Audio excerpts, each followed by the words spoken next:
feels like an Indigenous renaissance across all art forms, and not just film and television, but music and fashion and storytelling, art, and rightfully so. Like there's some amazing artists out there that are just starting to have a platform.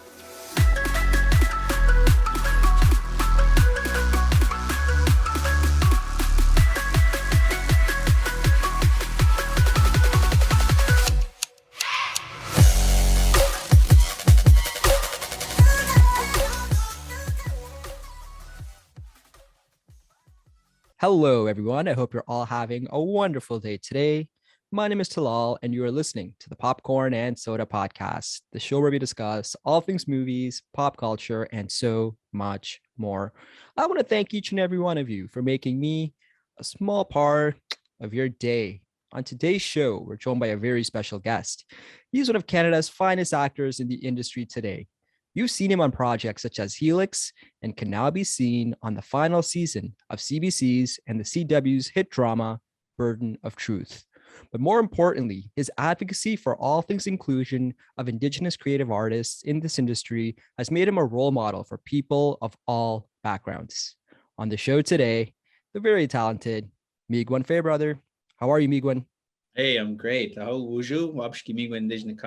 a great day to be here. Yeah, thanks for having me. My pleasure. And thank you so much for coming to hop on the show today. How have you been over this last year, Meegwun? We're living in such a crazy world. What did the last 18 months look like for you? Oh man, last year, this is it's almost surreal, right? I mean, we're living, sometimes it feels a bit like a twilight zone that we're living in right now. But what has this year been? It's been a lot of obviously staying home just like everybody else, but a lot of people have had to transition and writing and creation has been something that I've always wanted to do. So actually, being home and in this global transition time, I've had the time to focus on writing. So I've been doing a lot of writing and a lot of creating. So because I think, when Burden of Truth in season 3 and 4, they invited me into the writer's room. I really got kind of an eye into how shows are created. And I really started to understand that, in order for Indigenous stories to really be represented properly, we have to be at the seed of the idea. So we got to create and write the content from the very, from the actual script. We have to be involved there. We have to be involved at producer level. We have to be involved at director level, not just the acting level behind, in front of the camera, but all levels. So that's something that's that I've been spending a lot of time this year doing, is learning about creating, writing, and getting things from script to screen.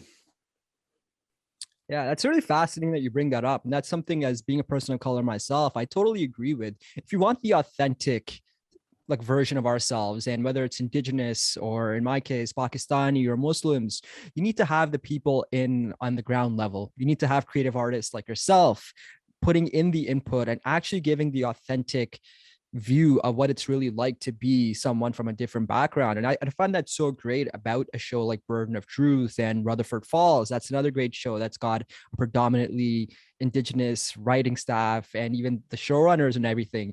So before we dive into the Burden of Truth, I'm really fascinated by your story, especially, like I mentioned, myself being a person of color. I love seeing other people thrive in this industry. Where does this all begin for you? And what were some of your early influences that made you want to be in the creative arts? Oh my gosh. Yeah, that's a great question. I always think back to growing up. I grew up on several First Nations reservations in all across Northern Ontario. My mother was a teacher, and we moved around to different communities. But one of the communities that I spent a lot of time in and a lot of formative years in was Pic Mobert, Ontario. And, I love Mobert and I can't wait to go back and do more work there too. But as a kid, this was kind of before all the big cool dishes were coming through. Like we had those giant dishes that would like you press a dial and it would go, it would move. But I didn't have that. My friends had it. Like, I was friends with the chief's son, and they had it, but I didn't have it. So I would be over there watching, I'd watch TV and things from there, from their living room. But I had a lot of movies. So I had a lot of movies, and we'd get CBC after 6 o'clock. We had bunny ears, right? That we'd have on. Yeah. For some reason, after 6 o'clock is when like the snow, The static kind of went away, and you can kind of start seeing a bit more clear. Kind of like appear into a CBC show, whether it was a movie or whatever. So I had stacks and stacks of movies. So I'd watch a lot of movies, and then I would me and my friends would just spend time either in my basement or in my backyard, breaking up hockey sticks and taping things together, making little guns and laser beams and stuff like that. And we'd act out the movies. Like we would just, spend hours and hours and hours. We'd even, go down, head down the lake in a canoe and stop somewhere along the lake and jump out and kind of make up whole stories and like little lean-tos and areas, almost like I don't know, like it's not quite a scavenger hunt, but just like we'd cover vast areas. We'd have almost two teams, and we'd almost be like cops and robbers kind of games and stuff like that. But anyways, we would just act out the movies, like act out Terminator or act out Star Wars. And we'd come up with all kinds of storylines. And so I would say that was kind of my formative years of just, not realizing at the time that I was going to eventually, do that professionally, do make-believe professionally. But we just loved it so much, and I loved it. And then when I got to high school, when they're forcing us to choose what we're going to do for the rest of our lives, and I think grade 10 or whatever, how does anybody know at that point? Yeah, you're like what, 16, 17, and here you are in the school. So it's like, hey, figure out what you want to do. It's a little, looking back at it. I was really shy too. This is another thing, like you're speaking to me now, having gone through a lot of growth, I think, as a performer and as a human. But I was like so shy at one point because we come off the reserve, and then I went to high school in Kenora, Ontario. So we went from like a community of about 1,000 people or something like that to a high school of 1,000 people. So it was like culture shock to me, and I was so shy that in like the cafeteria, I would steer clear of that. I wouldn't even go anywhere near the cafeteria. I'd go out into the woods, and I would eat my lunch in the woods by myself because I was so just like, I didn't want to be around so much people. But I ended up taking a drama class, and I think that's kind of where really I started to realize that, man, I really like this. I really like, this performance thing, like making people laugh. Like it was terrifying to me too, but there was just something about the format of being in a game or being in some kind of improv situation that just kind of like allowed that fear to kind of go away, and I just was able to focus on what we were doing. And so I did that for 3 years. I never did any school plays or anything like that. Again, I was too shy. I was like, nope, I'm not going to do any of that. I just did drama class, and I really loved it, and I loved doing like voices. And when Lord of the Rings came out, I just fell in love with Gollum, right? So I just like I started for my grade 12 drama, thesis or whatever, exam, I created a Gollum character and did a Gollum monologue. And I would practice it out on the football bleachers, and I would just like show it to people, and they'd be like, wow, that's actually pretty good. I did it so much that my brothers and sisters still call me Schmeagol when I see them back home. So I ended up getting, actually I ended up doing a course at Manitoulin Island Debauchimajig Theater Company, and did that for a couple summers. So over time, I just got confident, and it was a teacher there who said, you should think about this as a career. And I'd never even considered it. And then I went to university, did my York University, and got into acting, and here we are now. It's I love it. I just I'm a storyteller, and I got to tell stories, and it's my lifeblood, you know. The journey of a creative artist is a very interesting one because as you're talking about it, and I can just feel the enthusiasm coming from you, it's a field where you really need to be in love with what you do. Now, I'm fascinated and curious. When you were starting off your journey post university, did you find it to be a linear trajectory where you found one job followed by another, followed by another? Or in many ways, was it a roller coaster where you had like the highs of the highs, the lows of the lows, a loop in the middle? What was your trajectory like? Oh my gosh, yeah. I don't think there is one path or one shoe. There's no one shoe, that fits all. You hear about these stories about the breakthrough, like the 1% of people that skyrocket to Yeah. fame or whatever. Yeah, I don't think it, like, maybe I was hoping that it was going to be like that, but and maybe we all kind of, as young actors, and we kind of convince ourselves that it could be. Yeah, and why not? Like, why not keep the hope? I think we all have to have that dream, and we have to keep it alive. We can't just be like, well, that's not meant for me or whatever, because then Yeah. you just cynical or whatever. But I it was a roller coaster. I did think that I was going to have a trajectory that was pretty, like, constant, because I had booked this this TV show, a pilot of a TV show right out just as I was graduating, and I was like, oh, this is going to be amazing. I'm going to go right from school to yeah to Yeah, it's right to TV. Hollywood. There you go. Yeah, here I come. And then, as I started to realize what the project was. It was like a pitch competition for APTN, and it was only the pilot, and it was not a whole season of Ah, TV.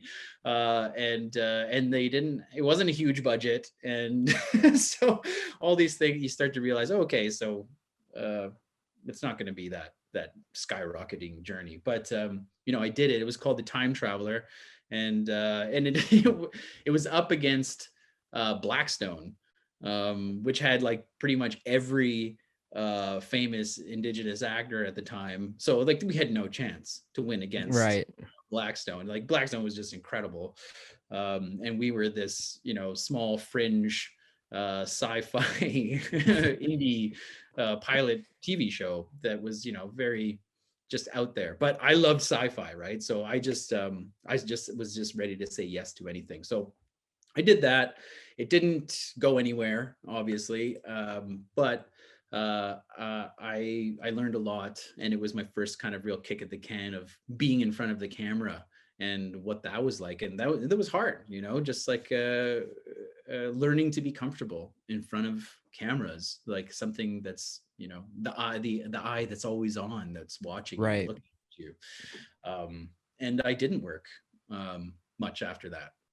I and for several years I would say, this is it, I quit. Like, this is this is not for me. Or I loved it, but I just like wasn't seeing the success that I thought I was going to see. So I would, in myself, I would mentally be like, okay, I quit. And I had to make rent, right? But I didn't really Right. want to do service industry stuff. But I liked sales. So I decided to do door-to-door sales, which is crazy. But I went and sold furnaces and air conditioning units for Reliance Home Comfort in Toronto, and Yeah.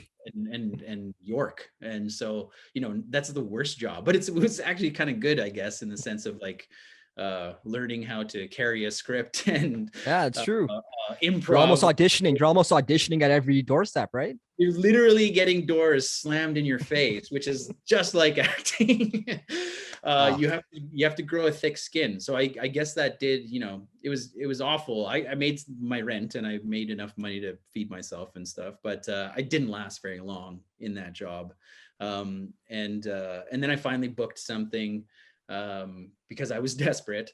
Somebody sent me a link to this show, and I hope it's like one of those things is like, I don't know if I want people to watch that, but it ended up being a really great experience, and I learned a lot again from it. It was the show called, this little movie called Moonhair, and it was like talking about how, oh, it's going to be all Indigenous cast and come down to the States, and we shot it in Montana.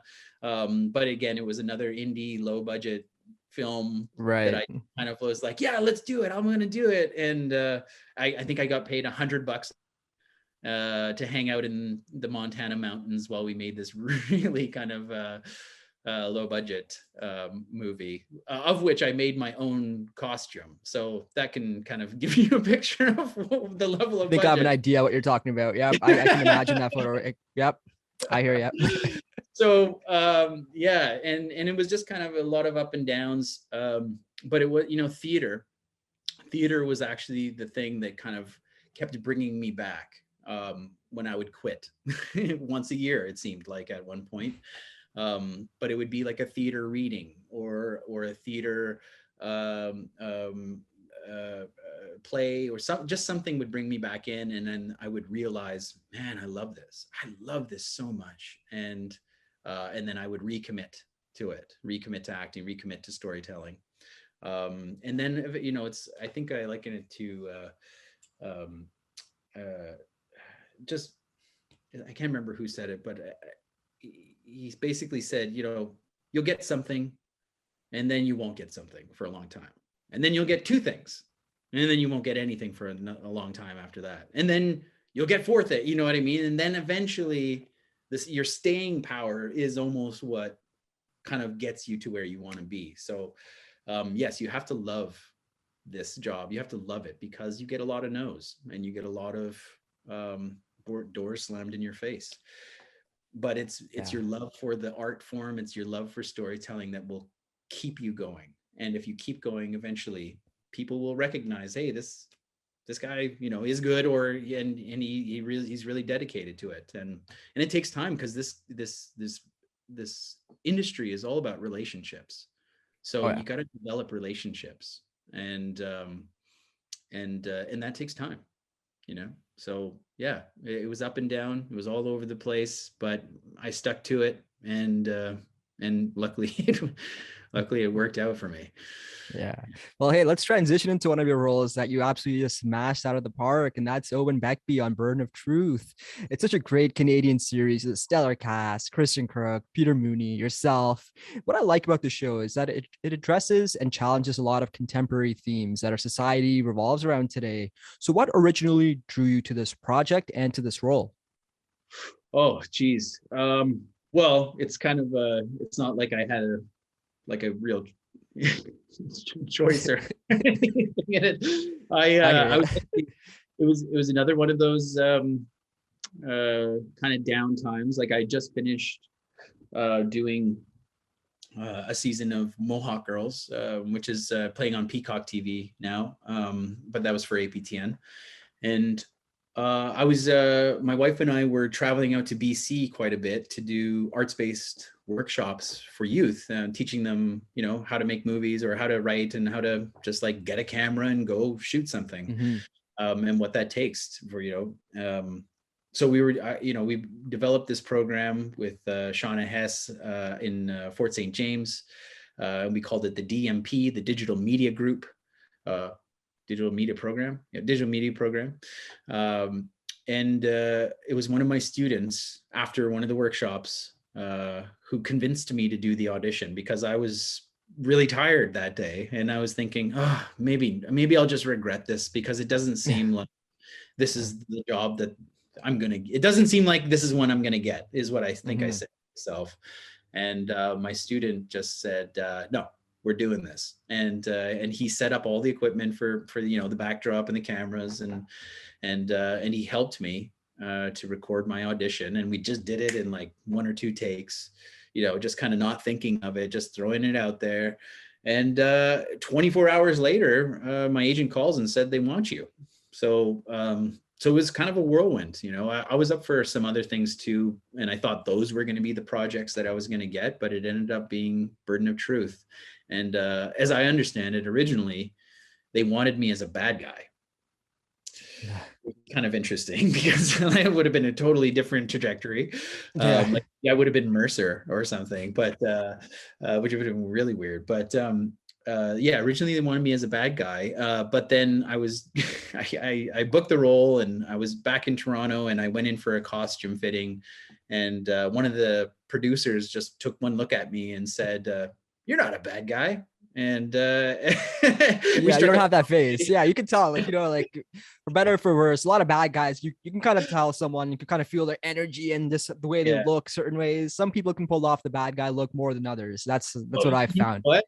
Actually, I think my early career, I was building a career as a bad guy. So Okay. maybe just that was the energy I was giving at the time. I don't know, but maybe I was transitioning from bad guy to good guy at this time. Maybe. And the producer just said, you know, you seem like a good guy, and we're having a good conversation and stuff, and I think we want to keep you around. And I guess she went and pitched me as a good, like keeping me around, not as a bad guy, and which kind of created some turmoil in the writers' room. They're like, "Well, we already wrote the character like this," and then on first day on set, a couple of the head writers and people, the creator Brad came over. He's like, "I got to get a look at this guy. I got to see, is you know what's all this kerfuffle about?" And he took one look at me. He's like, oh, "Okay, all right, I Makes can write for sense. this guy. I can write for this guy." And you know, the I guess the rest is history. Is that I didn't really understand how Owen was going to grow at that point, and what his role would become. I just threw myself into it, just trusting that I would be taken care of, I guess. And it really, I think we all kind of discovered Owen together. I think the writers, the producers, and myself, we all kind of like created him together, and you know, understood who he was after 3 or 4 seasons, of this guy who just wanted to do good in his community, but he's, you know, straddling two worlds. He's straddling his indigeneity, where he comes from, but also straddling, you know, being in mainstream culture and being able to navigate what that means. So yeah, I love Owen Beckbie. It's one of the greatest characters in my life for sure. It's so ironic and funny how the universe works, how you thought this one role that you probably weren't going to land or probably weren't the right fit for, and then you had two or three others on the side that you were so headstrong on that these are what's right for you, and you just get the opposite. It's just so ironic, and I found that thread in so many answers from so many different creative artists that I've spoken to. Is you don't really know where this industry can really take you, but wherever it does take you, you got to just run with it. And that's one thing that I like about your portrayal of this character, is that you made it your own. And as something that you didn't see yourself originally playing, you ended up making it one of the backbones of the show. And that's something that is so great about your talent and just the entire team behind the show. Now, with the series ending, what do you hope viewers take away from this show and ultimately the legacy of the show? Right. Yeah. I just hope that we understand each other better. You know, it's just that we're all human beings, you know, indigenous, non-indigenous, black, white. It's like we're all human beings, and we just need to understand each other, and take the time to understand each other. And I think Burden of Truth did a really good job of that, of kind of welcoming um, outside uh, the outside mainstream culture into a little bit of what we're up against, you know, in terms of, you know, Luna's journey, in terms of Beckbie's journey, and Kip's journey in season 4, and the parameters that we're kind of, you know, made to work with it. It's not always True. easy, right? I mean, you know, like I present a lot differently than even my brother or my sister or my dad, right? I mean, it's different. It's much different for my dad to walk into a restaurant, um, because he's much darker skinned than me, and that it is for me to walk into a restaurant, and the types of looks or eyes that you're given, right? So for us to be able to bring an awareness to that and do it in an entertaining way that isn't pointing fingers, but rather just like inviting you in. I think that's, I think that's what should be the takeaway from this series is that just that we're all human. We're all doing the best we can with what we got. Um, and the fact that I think that it's normal too, right? Whereas like sometimes we make it about the other, or we make it about like, oh, this is an Indigenous story. It's like, well, no, Yeah.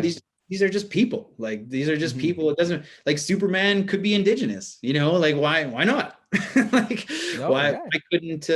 why couldn't that be something, so I just think it's about normalizing uh, uh, everybody and putting us all in the same circle, rather than just saying that that circle's over there and that circle's over there. But no, it's we all come from the same circle. We're all human. I love that. And that's so true. And I think that is the best way to tackle these stories is you have to normalize it and make the show or the movie reflect the way society really looks like today. You walk out down the street, especially in Canada, you're going to spot like the first 5 people you see, they're most likely going to be different races, different backgrounds. And it's not something that is out of the norm. It's just something that's normal. And the more we normalize it and the more we make it about that these are normal human beings that could be your neighbors, Yeah. people you see every day at work, on the train, or wherever. I think that's the best way to tackle it. And that's what I think is one of the strengths of a show like this. And especially another show like Rutherford Falls, where you have to normalize it and tell the stories from the perspective of these people. And again, you have issues, I have problems, we all have everyday life problems we deal with, and that's just life. And I think that's how we have to embrace these characters and these shows. So let's just transition into a discussion about inclusion and diversity in the industry. As someone as yourself who's in the industry actively auditioning, reading scripts, what is the state of Indigenous inclusion in this industry, whether it's in the TV shows or the movies? What do you find is kind of going on right now? Oh, that's an interesting question. Mm. It could be tough too, and I can only speak from my perspective and my understanding of it. Of course, yeah. But we are seeing, more inclusion, which is a good thing. But I think it's just at the beginning. I think we're just starting to kind of, it's the tip of the iceberg, I guess, as it were. There's a lot more that we can do, and Yeah. Michael Gray we're seeing him in more movies. We're seeing him in TV shows, and so that's great.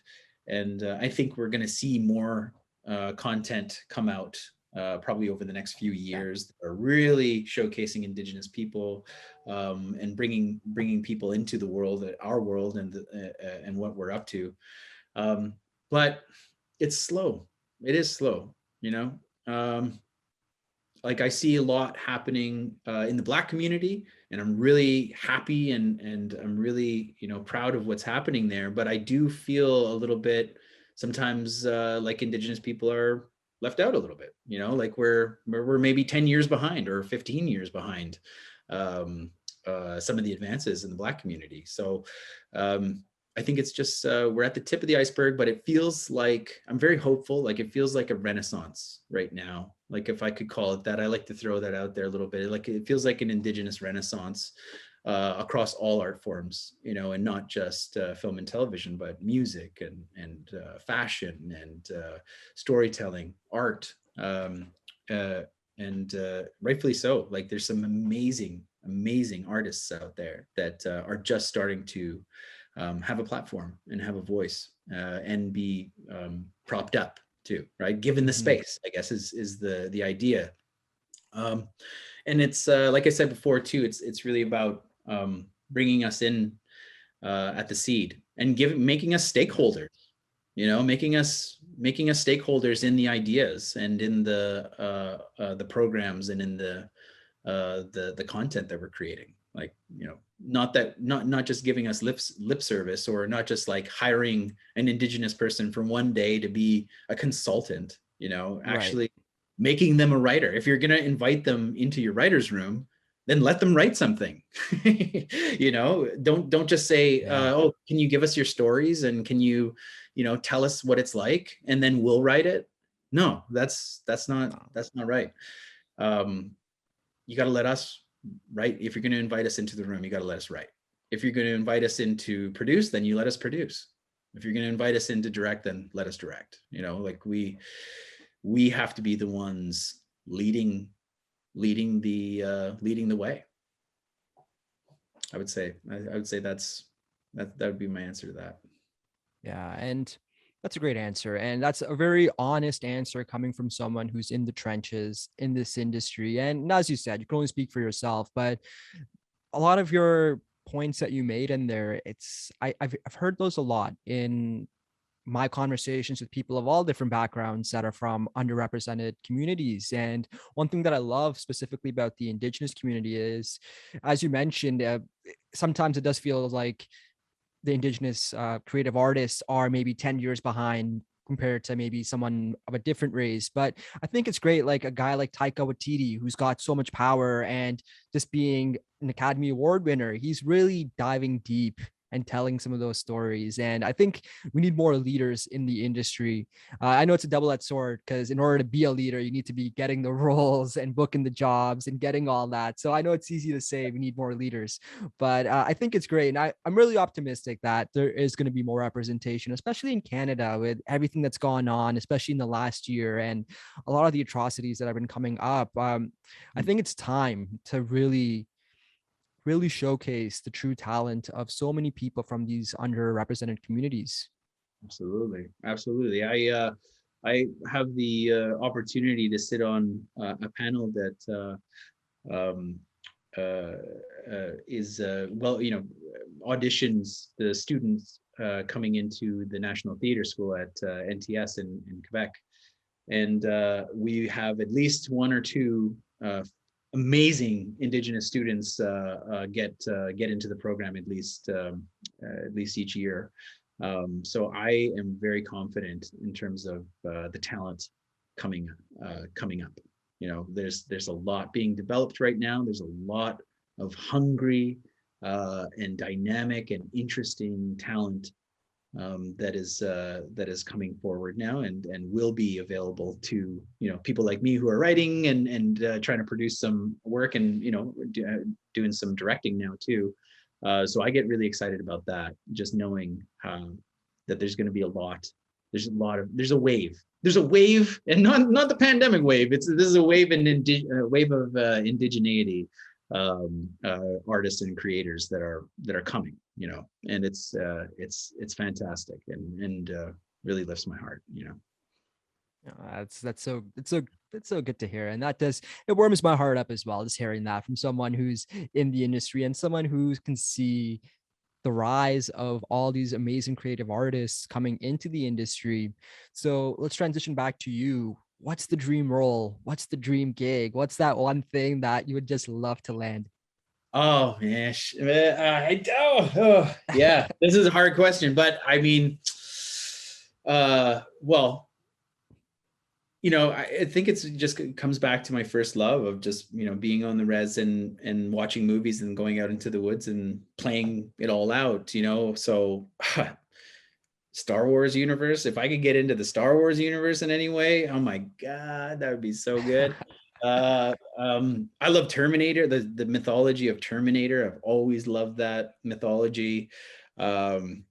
James Bond, James Bond. I love that mythology too. It's just so much fun. And I actually have some Scottish blood in me too. So hey, James Bond people, broccoli. Hey, what's up? Whoever's listening, you should go on. Meegwun Fairbrother, he's ready. He's available. I'm ready. I'm in the gym. I'm doing my push-ups. So let's do this thing. Also Superman, would be a really cool project. And the thing about these projects too is that I'd like to, whether it's acting or directing or writing, I just want to be a part of it. Like I just want to be part of the stories. And I want to be part of bringing those stories forward in a really cool and different reimagined way. Obviously any of the Marvel, like I'll shine somebody's shoes in Marvel universe. All my nephews and nieces, they grew up on the Marvels, and and I think they would actually think I was a legitimate actor if I got into the Marvel universe. But I'm just Hey, who teasing. knows, man? Like hey, listen, they've got a track record at this point with Black Panther, the That's right. Shang-Chi just came out, Miss Marvel's coming out. So hey, I think there's time to put in an Indigenous Avenger. I'm all for that. Let's do it. Let's do it. Call me up, guys.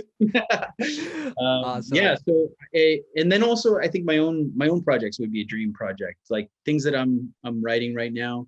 Hmm. I'm developing a pilot for CBC based on a play that I created with a really good friend of mine, Jack Greenhouse, in Toronto, Bound to Create Theater, and I'd also like to I'd like to do a boxing movie. I'm writing a boxing movie right now, Okay. and boxing. I was really I had a lot of mentorship with some martial artists and boxers who are also elders and knowledge keepers in Toronto, and I really kind of I got really interested in that world. So, there's a movie that I want to base in Winnipeg, a boxing story that I want to base in Winnipeg. There's also like a vigilante type guy, a character that I'm working on right now that rides a motorbike and, gets justice where justice isn't always gotten. Kind of, I grew up watching a movie called Lakota Woman, and I just love that movie, and I feel like we could make something, bring something like that, or in Desperado, like a Lakota Woman Desperado kind of Yeah, like like an anti-hero kind of thing where it's like anti-hero. Yes, mhm. anti-hero who somebody who's finding people who don't want to be found and who committed crimes against humanity and my people. So so that's interesting, and so directing, writing, acting, I kind of want to do all of it, and keep developing myself, and until whether it's let's do a Disney. Like I grew up watching Disney in those movies, and so like maybe creating a Disney story and maybe getting to do some voice acting for that too would be amazing. I love doing voice stuff, and because I just I would do it for my nieces and nephews and just do funny things and make them, just to make them laugh and stuff. But then I realized, hey, I really like this. Yeah. And this year I've had some opportunities to do some audiobooks. So Okay. I did Thomas King's Sufferance. A couple of years ago, I did The Marrow Thieves, which was just named like the best-selling YA novel by New York Times, by Cherie Dimaline. And I just had the honor of recording the second book of Nice. Marrow Thieves. So it's not even out yet, and I just got to finish doing that audiobook. So yeah, so I don't know. I just like I'm hungry, and I want to do as much as possible. I like that, man. Sometimes you just gotta throw things out into the universe and the universe shall comply. I like that. I love your enthusiasm about all this. And that's the thing, right? If you want to be a creative artist, and it's really hard to explain to someone who's not in the arts what that bug feels like. You can get rejected a Yeah. 100 times, but that one yes just offsets that rejection so much. And there's only a certain amount of people that can truly understand what that feels like. So I'm all for it, man. I really think that just your talent and just your enthusiasm and your willingness to just the hard work, you got to put in the work for it. And I love that. And we can see that from you, and especially in Burden of Truth and your other performances. So I love that. So as we wrap up with the great Meegwun Fairbrother, it is now time for a segment I call the final act. Meegwun, I'm going to ask you 10 rapid fire questions about your likes, your dislikes, but here's the catch. We're going to try to get through them in 1 minute. You up for the Whoa. challenge? Oh yeah, let's do it.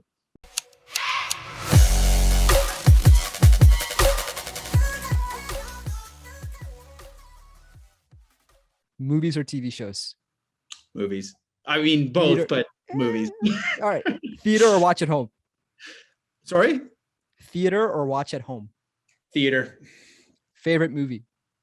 Oh, oh, oh my gosh. You know what? It used to be Fantastic Mr. Fox, but recently I just saw Respect, so now it's Respect. I All love right. that movie. That was so good. Favorite TV show? Oh, favorite TV show? No, Burden of Truth. No, I'm not allowed to say that. Oh, geez. Um, oh, Fleabag. Come on, that was like almost a perfect a piece of television right there. Oh yeah. Oh yeah. Yeah. Favorite trilogy? Favorite trilogy? Oh, Lord of the Rings. I mean, Yeah. yeah. Well, hey, one sequel better than the original. One sequel better than the original. Is that even a thing? Uh Sequel better than the original. Jeez, I don't know. Maybe Rush Hour too? Oh, hey, that's a good answer. I've never heard that one. All right, all right. Summer or fall?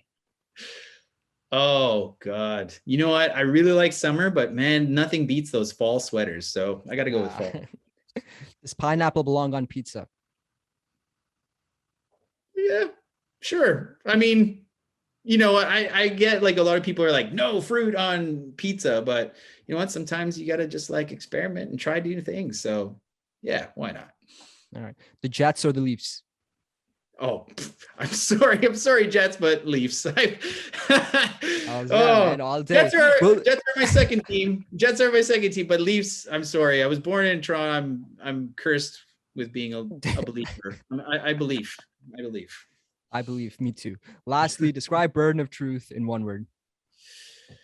Uh truth. Truth.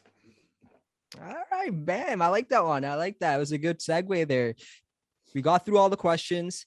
Maybe I'm slightly over a minute, or I might speed that up so we'll get in that minute zone. But hey, I love the honesty, and hey, man, hopefully we can get through one playoff round this year. Being a Leafs fan, I know the misery that we go through every year, and it's like where it's that little Groundhog Day. This is the year. This is the year. But I I think don't this might be the year.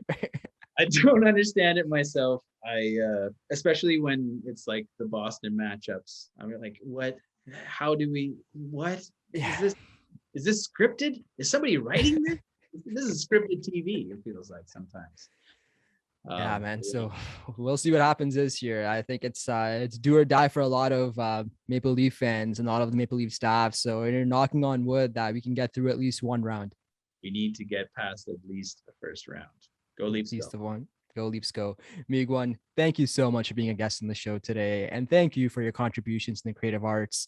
I'm a big supporter of your work and everything you stand for. I truly wish you all the best in all your future endeavors. And I look forward to having you back on the show to discuss your next projects. Absolutely, anytime, Miigwech. It's been a pleasure speaking with you.